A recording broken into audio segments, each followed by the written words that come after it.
بسم اللہ الرحمن الرحیم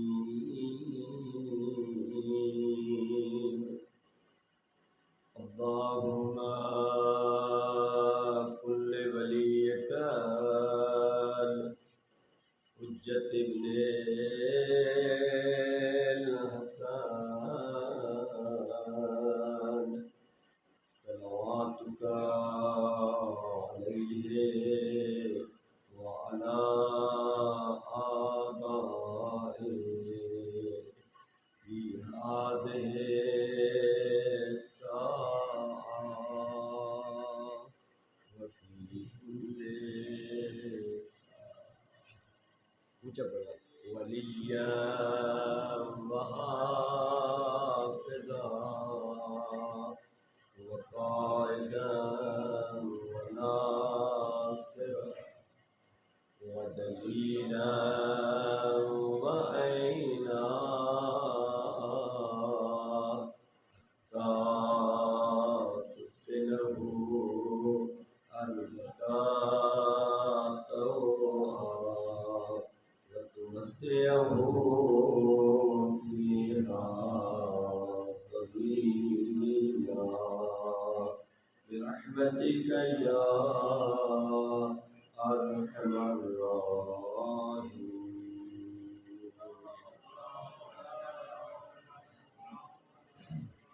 صلوات بیت کے پڑھیں اور اونچی صلوات.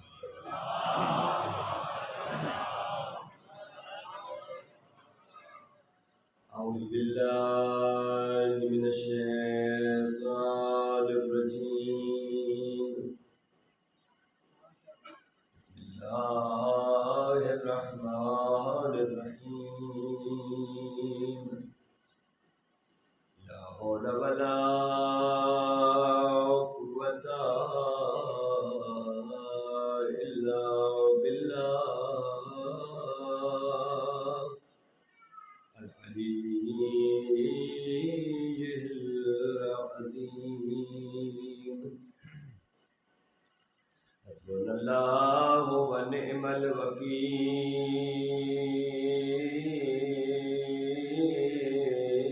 الوكيل نعم المولى ونعم النصير. الحمد لله رب العالمين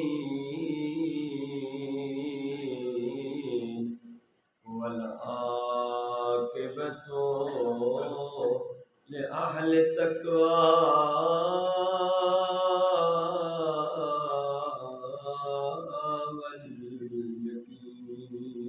واليقين. الصلاة والسلام على أشرف الأنبياء والمرسلين وحبيب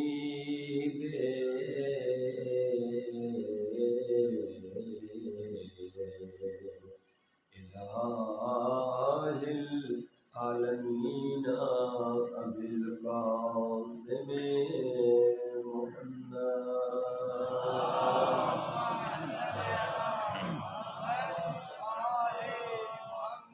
الحمد لله الذي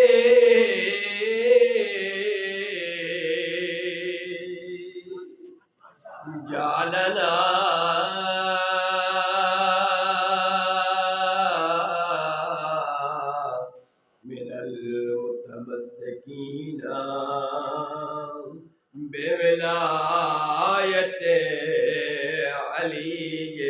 أبي طالب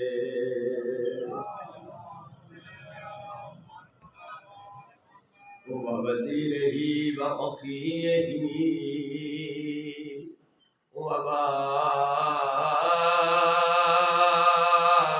ووارث علمه علم الأولين والآخرين فاتح الخيبر والخندق والأحد والحنين والد شبیر وشبر آنی امیر المؤمنین نعرہ حیدری وآلہ الطیبین الطاہرین المعصومین المنتجبین المنتخبین المطہرین الذین اذهب الله عنهم الرجس وطهرهم تطهيرا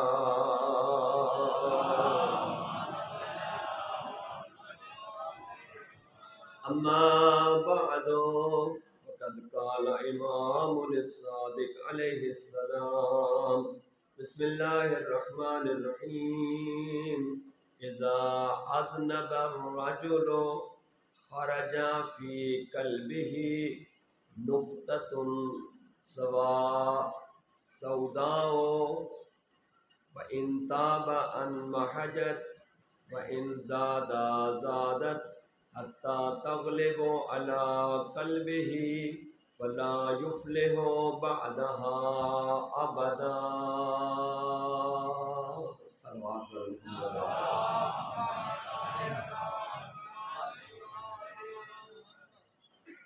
خدا آپ کو زندہ سلامت رکھے۔ کائنات کا خالق آپ کو دنیا کے کسی غم میں مبتلا نہ کرے۔ جتنے قدم چل کے ہر روز اس مقام مقدس پہ آ رہے ہیں، کائنات کا خالق ہر قدم کے بدلے آپ کو بہترین حسنات عطا فرمائے اور آپ کے مرحومین کے گناہوں کو معاف فرمائے، بلکہ آپ کے والدین کے، آپ کے اساتذہ کے، آپ کے دوستوں کے، آپ کے پڑوسیوں کے، آپ کے تمام رشتہ داروں کے، بلکہ اس پوری دھرتی کے تمام شیعہ سنی مسلمانوں کے صغیرہ کبیرہ گناہ معاف فرمائے۔ تمام دعاؤں کی استجابت کے لیے محبت فرمائے، بلند صلوات پڑھیں۔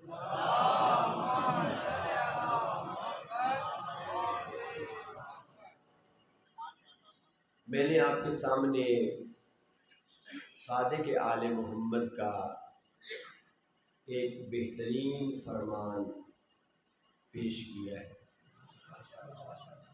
جس کا ترجمہ یہ بنتا ہے، امام فرما رہے ہیں کہ جب انسان گناہ کرتا ہے تو وہ گناہ کا ایک دھبا انسان کے دل پہ پڑ جاتا ہے۔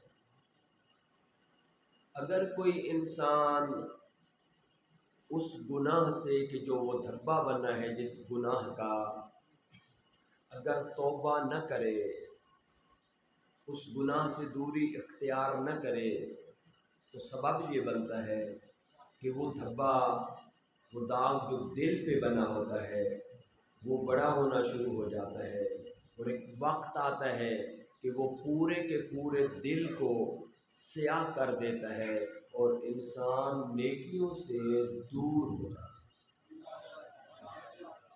آج کا موضوع یہ ہے کہ اگر انسان گناہوں سے دوری کرے، تزکیہ نفس کرے، تو وہ امام سے ملاقات کر سکتا ہے۔ توجہ ہے؟ آپ گلے کی طرف توجہ نہیں کرنی جی۔ آج اتنے دن ہو گئے، خدا کا شکر ہے کہ اس نے صحت عطا کی، آپ کو بھی اور مجھے بھی، اور ہم سب نے مل کر آل محمد کو پرسہ بھی دیا اور ان کی معرفت بھی حاصل کی، تو اب اس وقت زبان کی طرف، آواز کی طرف توجہ نہیں کرنی، آواز پہنچ رہی ہے، لفظوں کی طرف توجہ کرنی ہے۔ امام صادق علیہ السلام کے پاس ایک امام کا صحابی آیا اور کہنے لگا، آقا مولا فلاں جو آپ کا صحابی، میں اس کے گھر گیا، اس کی جان کنی کا وقت تھا، وہ مرنے والا تھا۔ ایک صلوات پڑھ لے محمد و آل محمد کی۔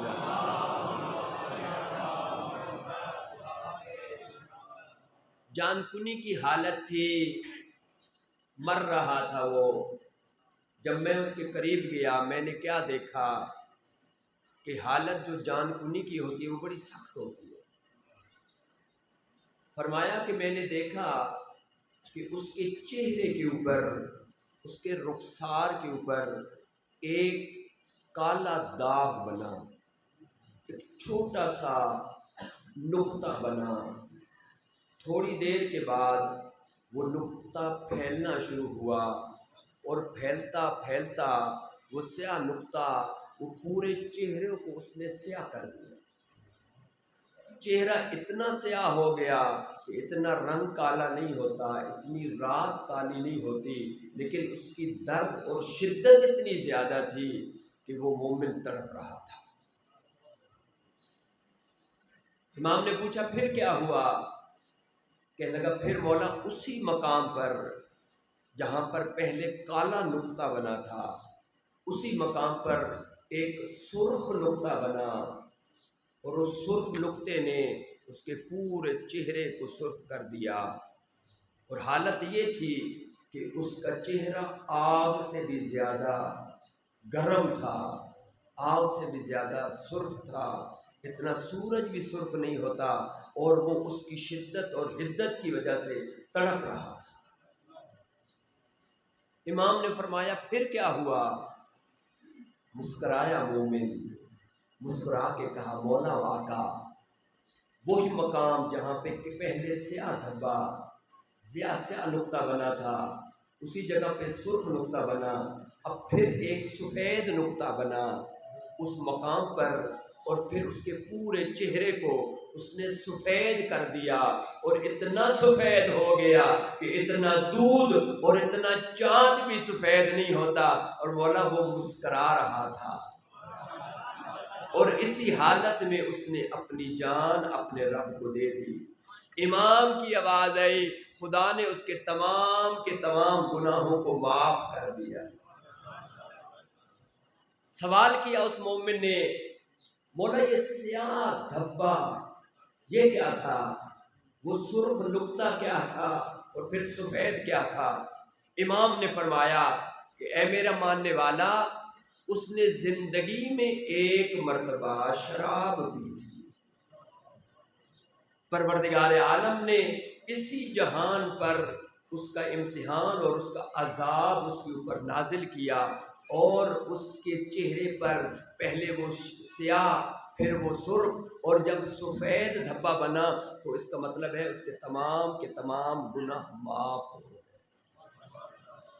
ایک نتیجہ یہ نکلا کہ اگر کوئی انسان زندگی میں ایک مرتبہ بھی کوئی گناہ کرے تو سزا تو ضرور ملے، وہ جو بھی ہو، وہ آل محمد کا اپنا ہو یا بیگانہ، وہ سید ہو یا غیر سید، جو بھی ہو سزا تو ملنی ہے۔ اس لیے کہ قرآن ایسی کتاب ہے کہ جس نے کہہ دیا کہ اگر کوئی ذرہ برابر نیکی کرے گا نا اس کو اس کی نیکی کا ثواب ملے گا، اور اگر کسی نے ذرہ برابر گناہ کیا ہے تو اس کو گناہ کا ثواب بھی ملے گا۔ لہذا یاد رکھیں کہ انسان نے حتماً جو ہے وہ گناہوں کی سزا تو حاصل کرنی ہی کرنی ہے، پھر کیوں نہ ہو مرنے سے پہلے انسان اپنے آپ کو سنوار دے، توبہ کے دروازے پہ جا کر دستک دے دے، تاکہ انسان کی توبہ قبول ہو جائے اور انسان اچھے طریقے سے اس رستے پہ چل جائے۔ صلوات پڑھیں محمد و آل محمد۔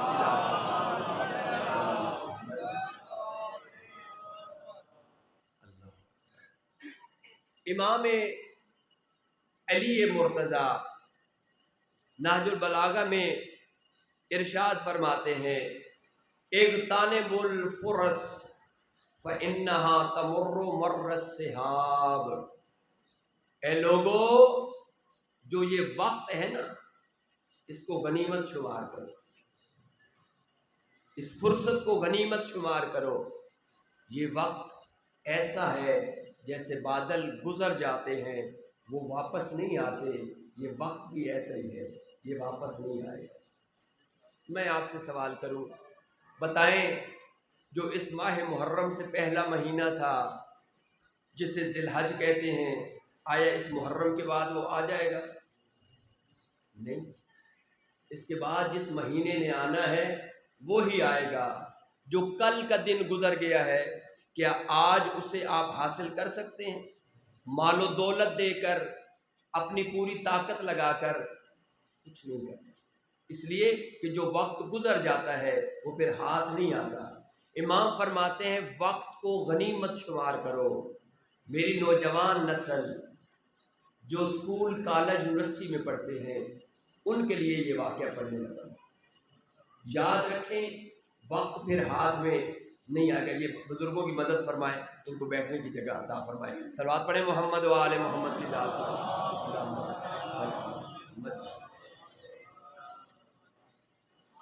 ایک غار ہے، سرنگ، ادھر سے داخل ہونا ہے، دوسری طرف سے نکل جانا ہے، اور اس کے اندر مدت جو ٹائم ہے وہ زیادہ لگ جاتا ہے۔ فرض کریں ایک 20 منٹ، آدھا گھنٹہ اس کے اندر لگتا ہے۔ رات کا وقت ہے، اندھیری رات ہے، ہاتھ پہ ہاتھ دکھائی نہیں دیتا۔ چند دوست، چند نوجوان اس غار کے اندر داخل ہوئے، دوسری طرف جانا تھا۔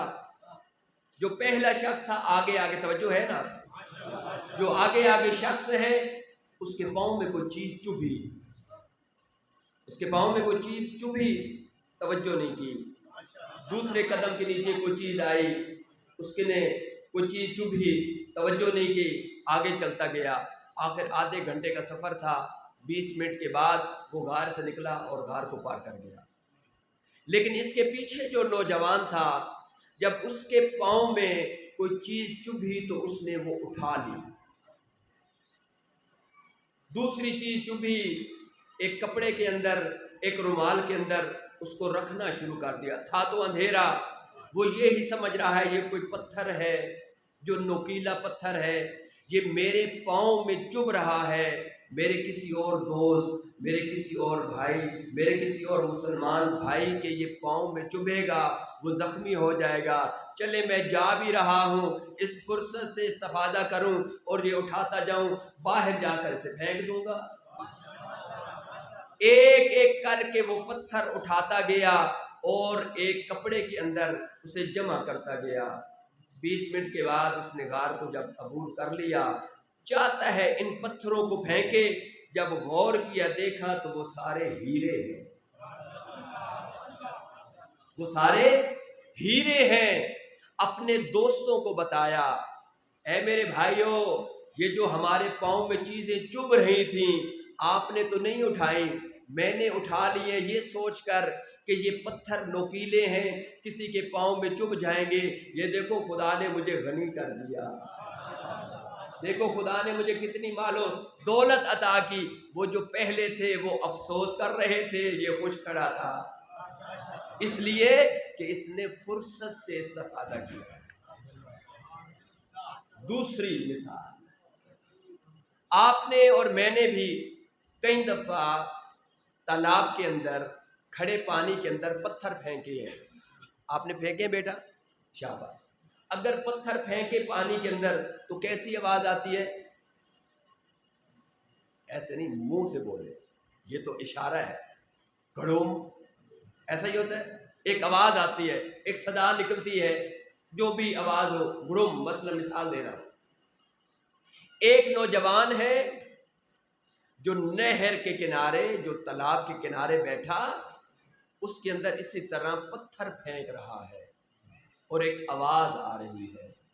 ہمیں کوئی تعجب نہیں ہوگا، لیکن ہم نے دیکھا کہ ایک نوجوان ہے جو تالاب کے کنارے بیٹھا، اس کے ہاتھ میں ایک پوٹلی ہے، اس کے اندر ہیرے ہیں، اور وہ ایک ہیرے کو اٹھاتا ہے اور اس گہرے پانی میں پھینکتا ہے، اور ایک آواز آتی ہے گڑوم، یہ آواز کو سنتا ہے، خوش ہوتا ہے۔ کتنی پیاری آواز ہے، کتنی دل نشین آواز ہے۔ پھر ایک ہیرا اٹھاتا ہے، پھر اس کے اندر پھینکتا ہے، ایک آواز آتی ہے، کان لگاتا ہے، خوش ہوتا ہے۔ یہ اپنے پاس سے بار بار ہیرے اس گہرے پانی کے اندر پھینک رہا ہے اور خوش ہو رہا ہے۔ بتائیں اسے ہیرے ملیں گے؟ کبھی بھی نہیں ملیں گے۔ پانی بہت گہرا ہے۔ اے میرے دوستوں اور عزیزوں، یہ جو وقت ہے یہ ہیروں سے بھی زیادہ قیمتی ہے۔ یہ وقت ہیروں سے بھی زیادہ قیمتی ہے۔ جیسے ایک بچہ وہاں پہ ایک گھڑوم سننے کے لیے اپنے تمام کے تمام ہیرے ضائع کر رہا ہے، ہم بھی اسی طرح اپنے شب و روز، اپنے دن کے قیمتی اوقات کو بعض وقت ایک گھڑوم سننے کے لیے ضائع کر دیتے ہیں، اور ہمیں احساس بھی نہیں ہوتا کہ میرا یہ وقت کتنا قیمتی تھا کہ جس کو میں نے ضائع کر دیا۔ اب انسان اپنے ہاتھوں کو مل رہا تھا۔ صلوات پڑھیں محمد و آل محمد۔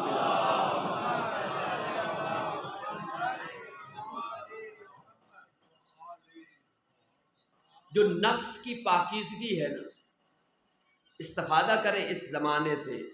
یہ جو محرم ہے یہ گناہوں سے دوری کا مہینہ ہے، یہ خدا کے ساتھ ملاقات کا مہینہ ہے، یہ عبادت کا مہینہ ہے، یہ حسینی بننے کا مہینہ ہے، یزیدی لشکر سے نکل کر اپنے ہاتھ کو، اپنے علم کو بلند کرنے کا مہینہ ہے۔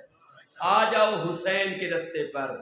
دو ہی گروہ رہ گئے اب اس پوری کائنات کے اندر، ایک حسینی گروہ ہے، ایک یزیدی گروہ ہے۔ آ جاؤ حسین کے رستے پر، حسین کے رستے پر آ کر لبیک کہہ دو۔ لبیک یا حسین، ایک نعرہ لگائیں، لبیک یا حسین، لبیک یا حسین، لبیک یا حسین، لبیک یا حسین، لبیک یا حسین۔ صلوات پڑھیں محمد و آل محمد۔ نفس کی پاکیزگی، اگر نفس پاک ہوگا آپ اپنے زمانے کے امام سے ملاقات کر سکتے ہیں۔ یہ جملہ میں اپنے بزرگوں کے لیے کہتا ہوں۔ ایک بزرگ امام کے حرم میں داخل ہوئے، جا کر ایک مقام پر بیٹھے، زری امام کے سامنے ہے، یا جہاں پر بزرگ بیٹھے ایک نوجوان، خوبصورت نوجوان، حسین چہرہ ساتھ بیٹھا ہوا ہے۔ بزرگوں نے اس نوجوان سے کہا، اے نوجوان، کیا تو میری مدد کر سکتا ہے؟ میں زیارت نامہ پڑھنا چاہتا ہوں اور مجھے پڑھنا نہیں آتا، مجھے پڑھنا نہیں آتا۔ نوجوان نے مسکرا کے کہا، میں آپ کو پڑھا دیتا ہوں، میں آپ کو پڑھانے کے لیے تیار ہوں۔ سامنے دیکھا، کہا، کہو السلام علیک یا رسول اللہ، اے اللہ کے نبی میرا سلام۔ 13 معصوموں کو سلام پیش کیا۔ جب 14ویں آقا و مولا کا نام آنا تھا، نوجوان نے بزرگوں سے پوچھا، اے بزرگوں، کیا اپنے زمانے کے امام کی معرفت ہے؟ کیا اپنے زمانے کے امام کو جانتے ہو؟ بزرگوں نے کہا، الحمدللہ، میں اپنے زمانے کے امام کی معرفت رکھتا ہوں، میں اپنے زمانے کے امام کو جانتا ہوں۔ نوجوان نے کہا، پھر اپنے زمانے کے امام کو سلام کریں۔ بزرگوں نے اپنے سینے پہ ہاتھ رکھا، آنکھوں کو جھکایا، کہتے ہیں، السلام علیکہ یا حجت ابن الحسن العسکری، اے میرے 12ویں آقا مولا، میں بوڑھے مرد کا آپ کے اوپر سلام ہو۔ نوجوان نے بزرگوں کے کندھے پہ ہاتھ رکھ کے کہا، وعلیک السلام ورحمۃ اللہ وبرکاتہ، میں تیرا زمانے کا امام۔ تیرے سلام کا جواب دینے کے لیے تیار ہوں۔ اگر انسان کا نفس پاک ہو نا، اگر انسان اندر سے طاہر ہو تو امام خود آ جاتے ہیں۔ اور یاد رکھیں کہیں ایسا نہ ہو کہ کبھی امام ہمارے ساتھ بیٹھے ہوں اور ہمیں امام کی معرفت ہی نہ ہو۔ لہذا گناہوں سے دوری سبب بنتی ہے کہ امام سے ملاقات ہو جائے۔ ایت اللہ بہجت سے کسی نے پوچھا میں امام زمانہ سے ملاقات کرنا چاہتا ہوں، کیا کروں؟ آقا نے کوئی لمبی چوڑی تفصیل نہیں بتائی، ایک جملہ فرمایا، کہا گناہوں سے دوری اختیار کرو۔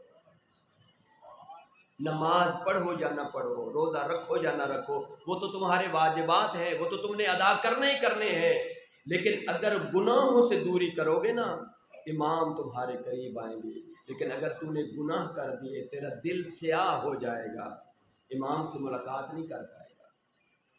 ایت اللہ بہجت فرماتے ہیں کہ کسی نے کہا کہ امام سے ملاقات کیسے کی جائے؟ ایت اللہ بہجت نے واقعہ پڑھا، کہنے لگے کہ آگئے ایت اللہ سید محمد علی سستانی خدا ان کی زندگی دراز فرمائے، انہیں صحت کاملہ عاجلہ عطا فرمائے، ان کے والد بزرگوار سید محمد باقر سستانی مشہد کے بہت مشہور و معروف اور عبادت گزار عالم دین تھے۔ فرماتے ہیں کہ ایت اللہ محمد باقر سستانی نے ایک دن یہ ارادہ کیا کہ میں اپنے زمانے کے امام سے ملاقات کروں، لہٰذا 40 شب جمعہ 40 مساجد کے اندر 40 مرتبہ زیارت عاشورہ پڑھنے کا قصد کیا، ارادہ کیا کہ زیارت عاشورہ کو جا کر 40 شب جمعہ 40 مساجد کے اندر جا کے پڑھوں گا۔ پڑھنا شروع کر دیں، تاریخ نے یہی لکھا، کتاب کے اندر یہی درج ہے کہ 38 یا 39 مرتبہ پڑھ چکے تھے۔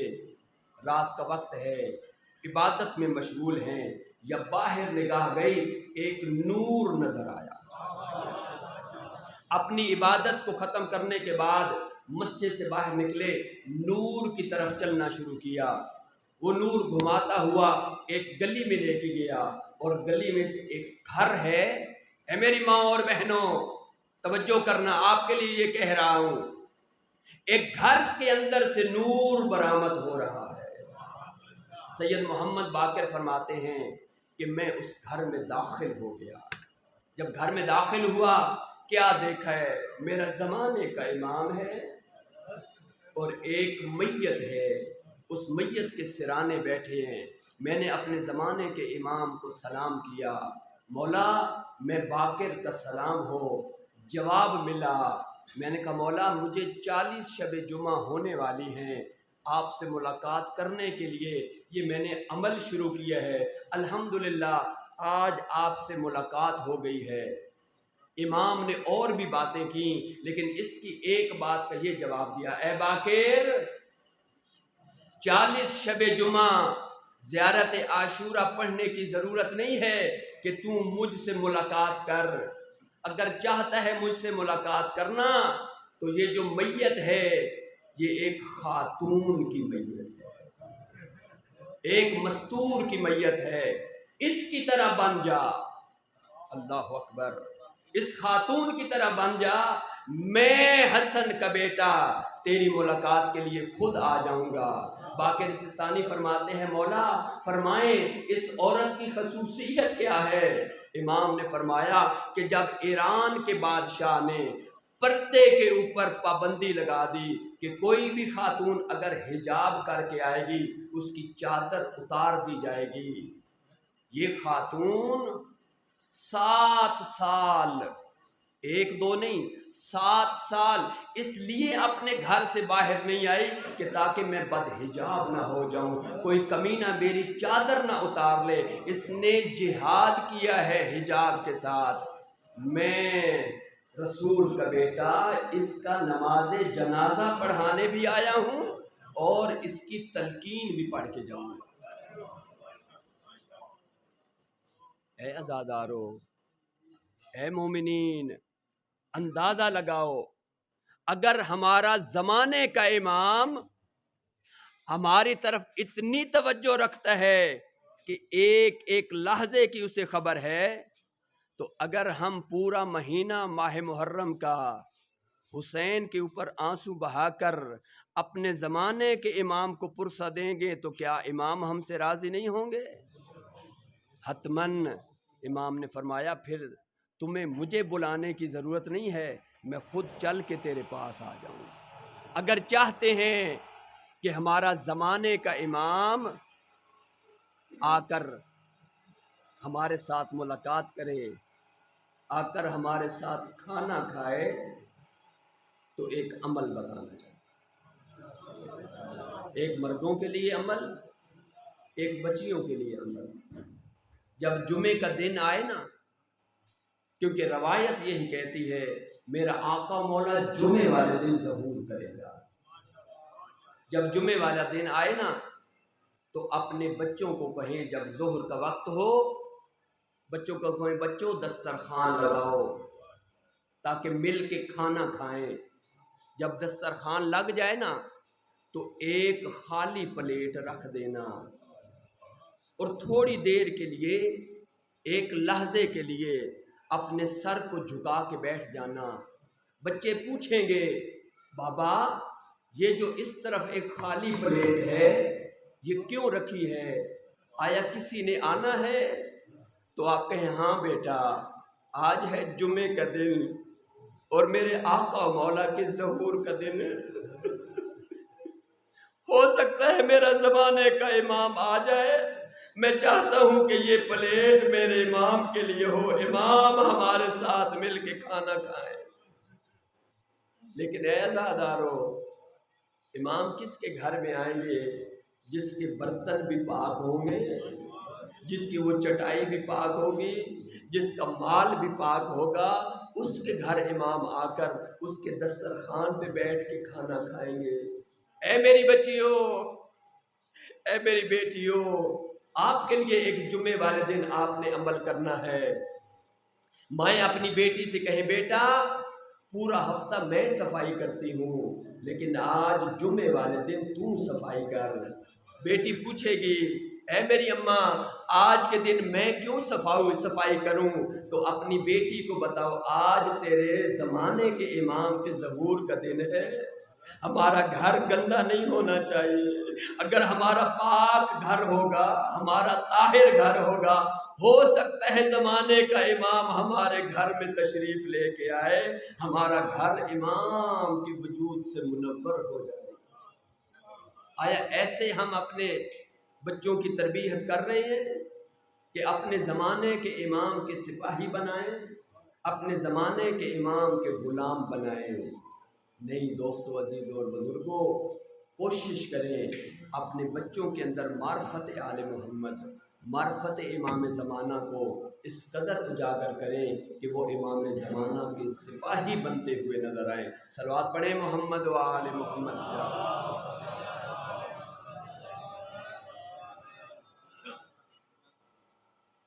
اللہ اکبر، زندہ و سلامت رہیں۔ آج ایک شکریہ ادا کر دوں، کل کیونکہ دن ایسا ہوگا کہ شاید ہو سکتا ہے مناسب نہ بنے۔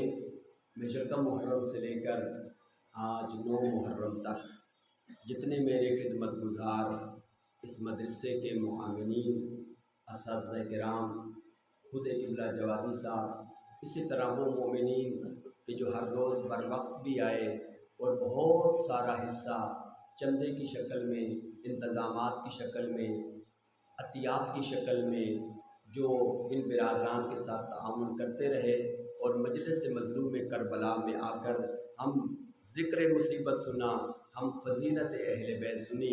آپ کے لیے فقط اتنی دعا کر سکتا ہوں کہ جناب سیدہ آپ سب کے اوپر راضی ہو اور آپ کے مرحومین کے صغیرہ کبیرہ گناہ معاف۔ صلوات پڑھ لیں محمد و آل محمد کی ذات۔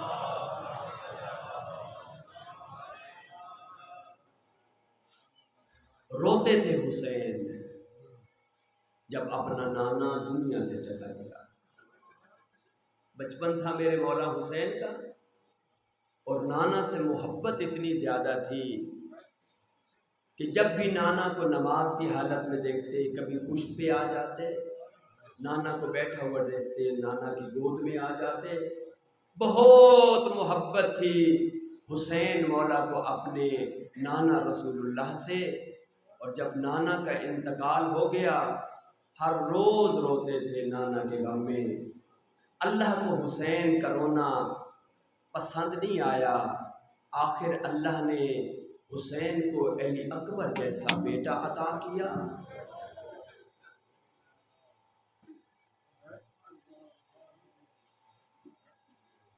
یوں کہوں کہ شاباش،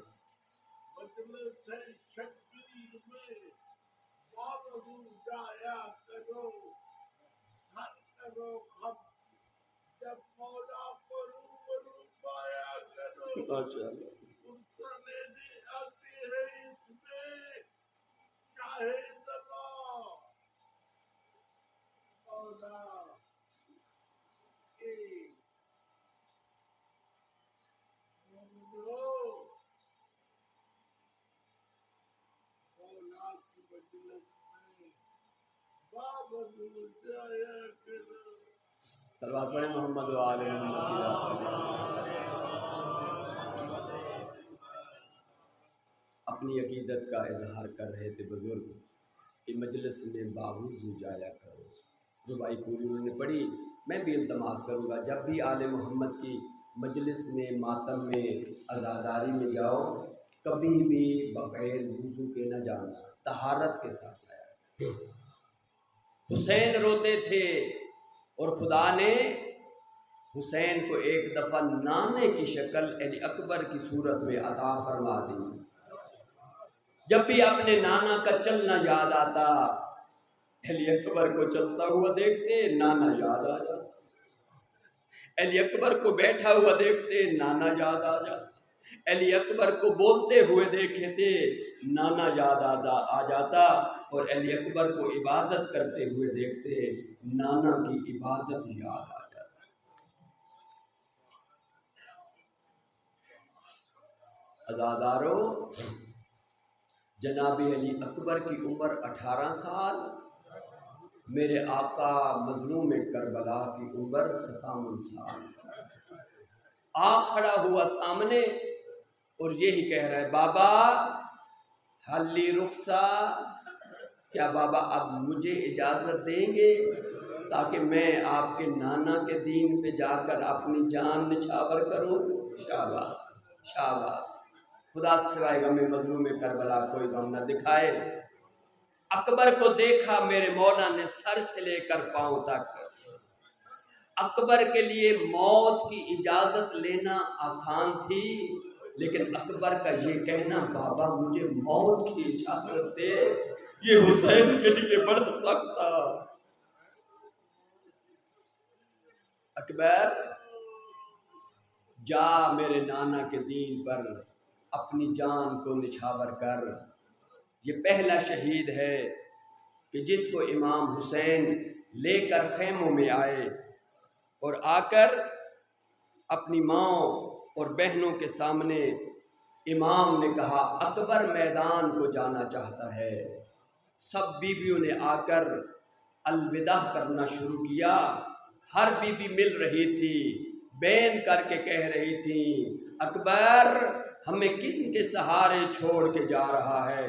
امام نے اکبر کو اپنے پاس بلایا اور ایک کپڑا لیا، کپڑے کو لے کر اکبر کے سر پہ رکھا اور اس کے 2 لڑ بنائے، ایک لڑ کو لمبا رکھا، ایک لڑ کو چھوٹا رکھا، اور قرآن کی آیت کو پڑھنا شروع کیا، وَلَا نَبْلُوَنَّكُمْ بِشَيْءٍ مِّنَ الْخَوْفِ وَالْجُوعِ وَالنَّقْصِ مِنَ الْأَمْوَالِ وَأَنفُسِ وَالثَّمَرَاتِ وَبَشِّرِ الَّذِينَ إِذَا أَصَابَتْهُمْ مُصِیبَةٌ جب یہاں پر امام پہنچے، امام نے اس دوسرے لڑکے کو پکڑا اور آیت کا وہ حصہ مکمل کرتے ہوئے کہا، قالوا انا للہ